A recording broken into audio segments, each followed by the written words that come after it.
Hi, seventh grade. This video is for Friday, which is good news. We made it to Friday.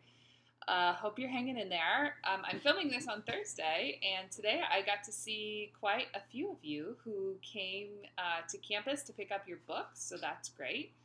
While you're there, you're going to get a packet, actually, a number of packets. So you'll get a large packet and a small booklet for our novel, The Crossover. And then along with that, you're going to get a hardback edition of The Crossover, just the narrative poem version. And then you're also going to get a copy of the graphic novel. You don't need to start any of those yet. We'll be beginning reading and doing that work together after Easter. So hang on to it for now, and you'll be hearing more about that from me. The other things you'll be getting in that packet are a couple of grammar packets, and one of those we're going to start next week. You'll see that I've updated the lesson plan in the Google document, so I'll put that on the link in Google Classroom. Hopefully you're all up on that by now. And then besides the grammar packets, you'll also see the novel A Wrinkle in Time and a packet for that. And that is what we will be doing after the crossover. So that is still quite a ways away, and you don't need to worry about that yet. You can just hold on to it and get ready, because that will be coming. Today, I'm hoping that you're getting set up. I did see a few of you submitted your work, but I'm looking to have 4 submissions this week from everyone in the Google Classroom. So once you log in, you'll look through the stream, see some of the updates, and then you'll go to your classwork tab.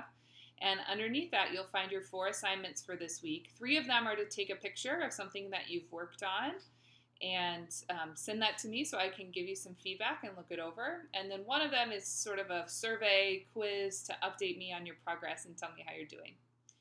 So be sure that you're on there, and if you're having some kind of problem logging on, let me know, and I'm happy to send another link to you. Today, you're going to be doing a few more cumulative reviews in the back of your vocabulary book. Remember that the reviews mostly correlate directly to the chapter number. So when you're doing, for instance, review 13, I'm sorry, which one is this? Review 11, which was from the lesson about synonyms. I'm sorry, I have this backwards. So when you're starting today, I think, on review number 10, which is about synonyms. So if you flip back to chapter 10, or lesson 10 rather, in the vocabulary book, you'll see that you've already worked on the definition to these synonyms. So you're welcome to go back and use that work that you've already done. Part of the goal of doing these cumulative reviews is to sort of reinforce what you've already done before we introduce some new material starting next week. So hopefully that's helpful to you. Again, I'm available every day, weekday. So from 9 to 2, if you want to log on, we can either do like a Google Hangout, sort of a chat, or we can just send emails back and forth. But if you're struggling, if you're not caught up, if you aren't understanding something, I'm here and I'm happy to help explain it to you. The other thing you're going to be doing today, Friday, is finishing up your study skills chapter in your writing and grammar book. And you'll notice there's quite a bit for you to read. So they're giving you encouragement on how to take tests, how to answer test questions, and think about different things. I actually thought this was really helpful. I know it's a little bit of a strange time to think about some of this, because you're not going to be taking any tests coming up soon. We've canceled standardized tests at our school, and it doesn't sound like there's going to be any other kinds of testing happening for the rest of this year. But it's still a worthwhile read and a good thing to remember to think about just how do people who do well on tests, how do they think about them? When you get to the end, there's 19-5, and I'd like you to do that, where you'll practice a little bit on taking a test in reading comprehension, vocabulary, and grammar. It's very short, so you'll finish that out, and you can send me a picture of that if you want in the Google Classroom. Finally today, you're going to be reading a story called Mother's Halloween Trick, and it's a short story by a guy named Sherwood Anderson.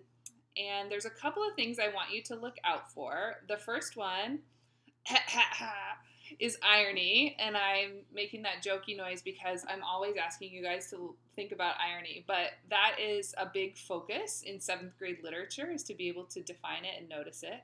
So I'm going to put a short video in the Google Classroom with this about dramatic and verbal irony, and this story actually has examples of both.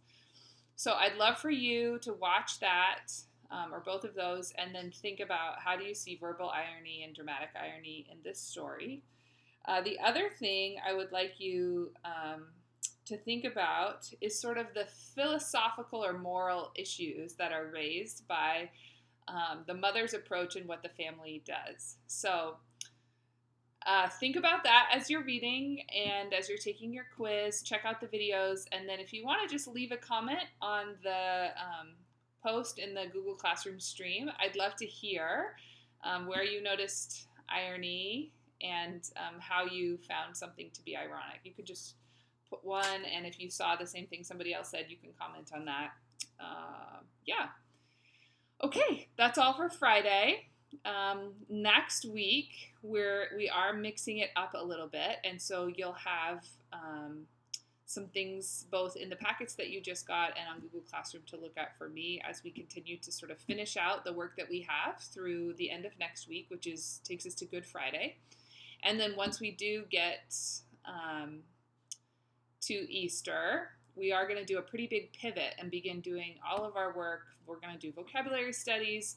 We're going to do writing. We're going to do grammar. We're going to do reading comprehension. We're going to do all of that.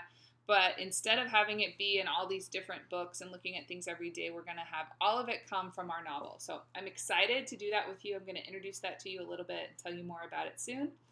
And in the meantime, I hope you guys are having a good Friday. And for whatever weekends mean now, I hope you enjoy yours. All right, take care.